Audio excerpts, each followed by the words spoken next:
Hello, everyone, and welcome to Locked On Flames.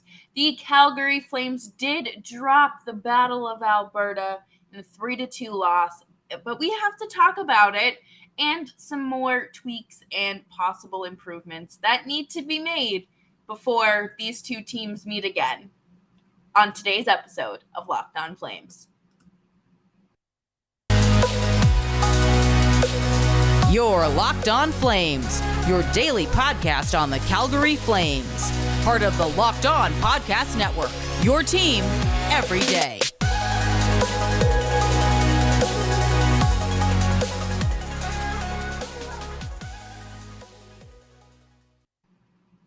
Hello, everyone, and welcome back to Locked On Flames.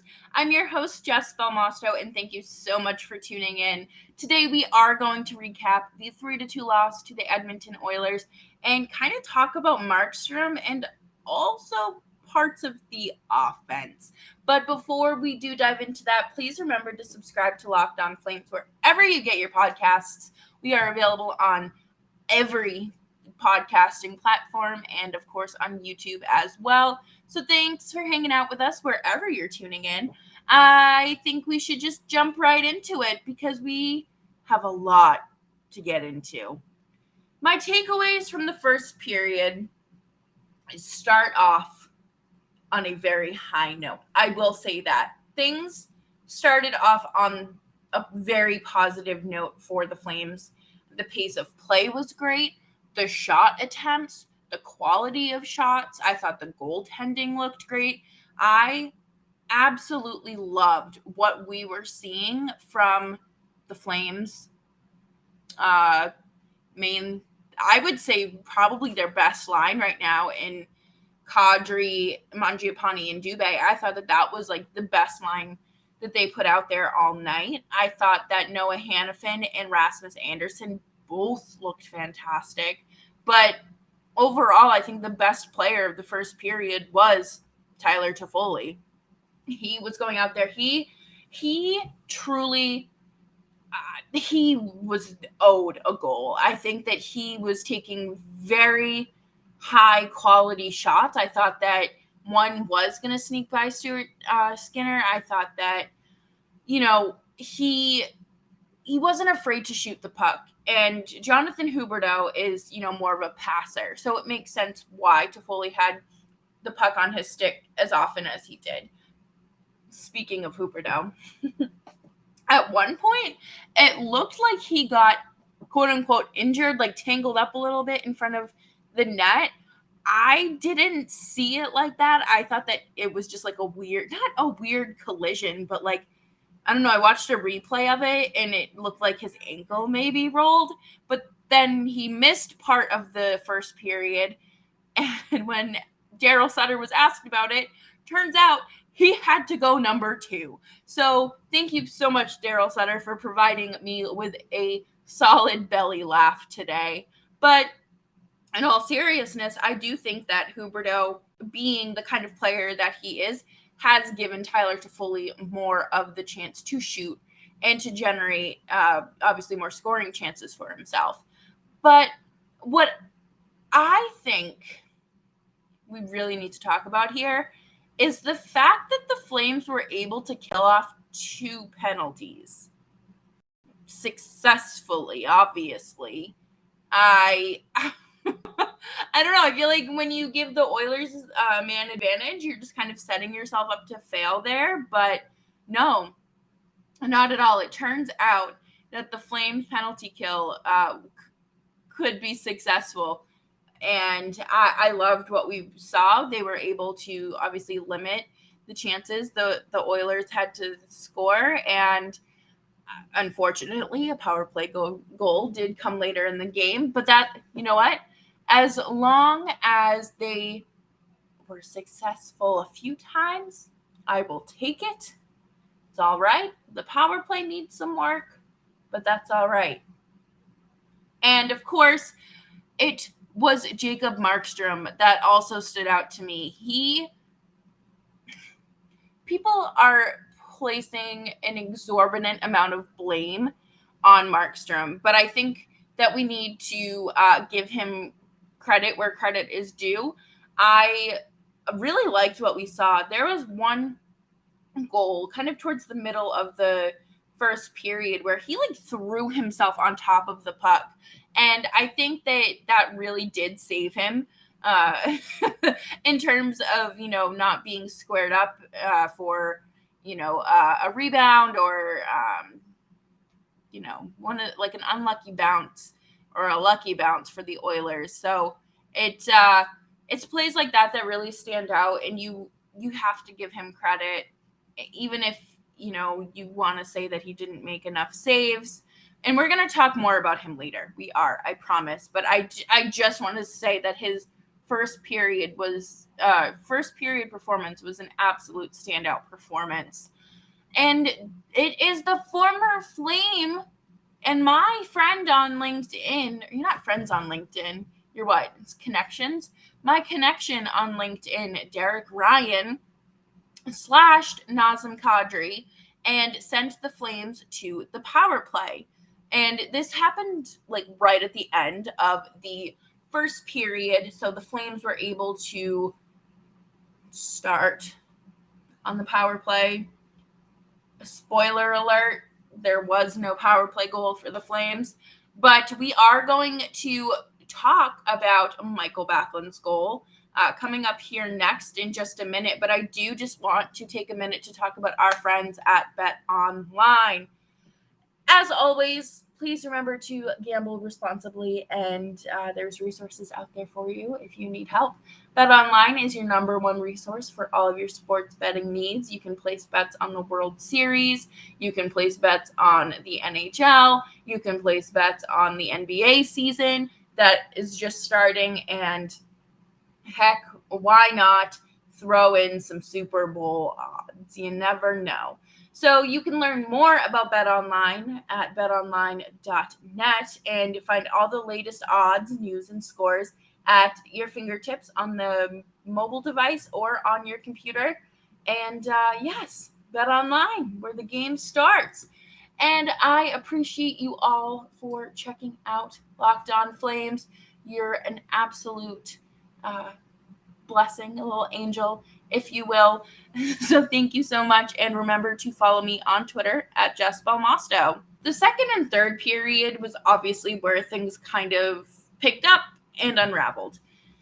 Michael Backlund scored a shorthanded goal for the Flames, which obviously the Flames will take. Like, there's no, like, I'm not going to argue about who scores a shorty there, but I don't think I would expect it to be Backlund. And that's not a knock on him. I don't know. I just feel like shorties usually come from, like a highly skilled player. But hey, Michael Backlund is having himself one heck of a season. And of course, Nick said it on Friday. I just kept thinking about this over and over and over again during the game. The Flames needed to limit the penalties that they took. Otherwise, the Oilers were going to walk all over them. Thankfully, it was just one power play goal from Zach Hyman. But the Oilers had 4 opportunities. And that's about 4 too many. I guess, you know what, I'll say 3 too many. Because you know what? Sometimes a minor penalty is, I don't want to say needed, but it almost feels necessary, especially in a Battle of Alberta. But I do think that it's just wild that it took 3 penalties, 3 power plays for the Oilers to score a power play goal. Their power play merchants, Connor McDavid eats that up. So I don't know. Maybe their special teams needs to have a special team-centric practice. Just kidding. Please don't do that. The Flames don't need to be berated anymore.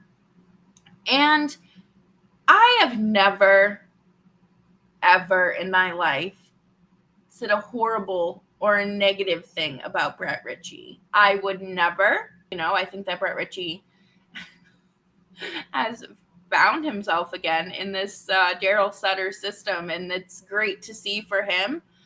He had the go-ahead goal for the Flames during the second period, and I feel like the second period, the middle frame is usually really, really, really good or just straight up horrible for the Flames. It doesn't feel like there's any middle ground. They gave up 2 goals, and obviously at that point, you can't win them all. But I don't know. I feel like 2 goals in 20 minutes is not that great. And of course, the goals came from McDavid and Hyman. And I'm starting to think that Zach Hyman kind of owns the Flames. I think he might. And I want the Flames to do this thing where they play the full 60 minutes. That's it. Get back to the basics in terms of that. I think things need to kind of be roped in a little bit. I don't think that this team is necessarily as fancy with the tricks and sticks and shooting the puck through the middle of your legs necessarily as they were last year. I don't think that they're heavily focused on that, but I do think that the fundamentals tend to get lost a little bit, and they need to play smarter hockey. They have to play smarter hockey if they want to win. If you want to win games, you have to make the Oilers work for it, and you have to make them truly just tire them out, make them not uncomfortable, but make them think to themselves, oh my God, I really got to go down there again. Kind of like you do when you have to walk down to the printer to make a copy of something at the office, right? Like that's what that's comparable to. But I expected more out of the Flames. I feel like they did fall apart a little bit. And they even said it themselves that they weren't playing their best and they know that they can do better. But talk is cheap. Go out there and prove it to us. I think that's kind of a matter of just common sense, is making your opponent work for it. And I thought that, obviously it was a hard fought game. Flames fell apart a little bit, but do they really have to do this thing where they go out there and make excuses for themselves? No, they don't. They don't have to do that. But again, I think holding themselves accountable is important as well. I am certainly interested to see how their next practice ahead of Seattle goes. This is one of those games where you cannot expect to win, because if you expect to win, then you're going to lose. You can't take your foot off the brake in terms of, expecting less. You have to go out there and, play the full 60 minutes as the 2022-23 Flames. And we're going to talk more about that next, because I think that there is still something missing for the Flames. And I don't necessarily think it's goaltending. Thank you for tuning in to Locked On Flames, and make sure that you're subscribed to Locked On Flames wherever you get your podcasts. The Flames outshot the Oilers 42-26. Yeah, 42-26. There are no excuses for this loss. You can't look at me and say, oh yeah, this is because of, goaltending, or this is because of this one specific play where it fell apart. No, I think that it comes down to offense. And yes, it is great, absolutely great to see them taking every shot that they get. But let's talk about the quality of shots. Just because you're registering all those shots doesn't mean that they're good quality, like high danger shots or anything like that. It's just a shot. And I don't think I need to sit here and say Brett Ritchie having 2 goals should be a concern. Because if you look at the rest of the Flames roster, I'm not entirely sure that I am buying it. I mean, obviously, I'm buying it. But Mikael Backlund has 3 goals right now. Nazem Kadri is the only Flame that has more goals than Brett Ritchie. And yeah, that's going to be concerning to me. Elias Lindholm only has, I believe, 1 or 2 goals so far. So he has the same amount. And then, of course, Dylan Dubé I believe, is still looking for his first. No, he scored he scored one already. I'm sorry. But, you need players like, if you're going to have Luch skating on the top line while Huberdeau is out, taking a crap, then he needs to be able to produce, and he's not doing that. And the same thing goes with the guys that you do have, that you look towards for your scoring. Blake Coleman, Andrew Mangiapane. I'm not even going to sit here and say Kadri, because Kadri doesn't. Tyler Toffoli. Trevor Lewis, I don't really count you, but Rasmus Anderson. Michael Stone has 2 goals this season as well. And if you have the same amount of goals as Brett Ritchie and Michael Stone, then I think we need to start looking at things and maybe switching things up a little bit. I do want to say that it is very frustrating to watch people just constantly dog on Jacob Markstrom when he is out there saving the team's butts against Pittsburgh and the Hurricanes. I am very surprised that he didn't play as well as he did, or didn't play better than he did against the Oilers with an .885 save percentage. That is god-awful. And Stuart Skinner just looked like Jacob Markstrom out there. He looked like the better goalie. And I think that we need to look at that and examine why. What is going on there? And it doesn't make sense for me to sit here and say, well, actually, Dan Vladar should be starting all these games, because the second Dan Vladar starts to slip, y'all are going to flip the script and say, oh, well, it should be Markstrom. Why are we paying him $6 million if he can't even start against the Oilers? We just need to ride this out. Again, it is still early in the season. I'm not worried. The Flames finished up their first calendar month of hockey last night and are still looking great. So I would just keep riding this out and work out the kinks along the way, and hopefully the offense can get something else going, because, I don't like these 1-goal games. I want to see something a little bit more, and something that is separating them from their opponents. I do. I think that's as simple as that. But we have plenty more to talk about here on Locked On Flames. And this week we're going to take a look through the division and kind of do a 1-month check-in and see where the rest of the Pacific is at. And I am obviously looking forward to talking Seattle Kraken with Erica Ayala of Locked On Kraken. So we'll have a pregame primer for that.